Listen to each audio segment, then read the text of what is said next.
கண்டிப்பா சொல்லலாம். அதாவது நம்மளுடைய சித்தர்கள் தான் இந்த தமிழ் வளர்த்தவர்கள்னு நம்ம படிச்சிருக்கோம்.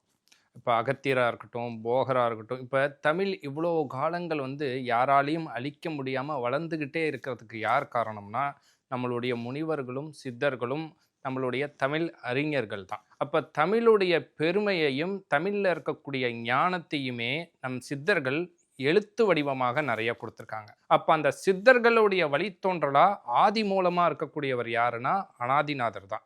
அப்ப இப்போ ஒரு உதாரணத்திற்கு நான் ஒரு வகுப்பறையில படிக்கிறேன். அந்த வகுப்புல ஒரு பாடத்துல நான் கை தேர்ந்து வந்தேன் அப்படின்னா, அதுக்கு யார் காரணம்னா, என்னுடைய ஆசிரியர். அப்ப சித்தர்களுக்கெல்லாம் சித்தராய், ஆதி சித்தராய், ஆதி குருவாய் நீங்க பார்த்தீங்கன்னா, எல்லா சித்தர்களுடைய புத்தகங்களையும் நீங்க எடுத்து பாருங்க. ஏன்னா, அனாதிநாதர்னா யாரு? என்ன திடீர்னு அனாதிநாதர்ன்னு சொல்லி கூட சில பேர் கேட்பாங்க. இடைக்காடார் அவருடைய காப்புல அனாதிநாதர பத்தி குறிப்பிட்டிருக்காரு. சிவவாக்கியர் அனாதிநாதர பத்தி சொல்லியிருக்காரு. அகத்திய பெருமான் அனாதிநாதரை பத்தி சொல்லியிருக்காரு. எல்லோருமே அவர்களுடைய அந்த நூல்களில் தன்னுடைய அனாதிநாதரை பற்றியும் அவர் தன்னுடைய குரு பற்றியும் அனாதிநாதரை பூஜித்ததை பற்றியும் அவர்கள் தெளிவாக சொல்லியிருக்காங்க.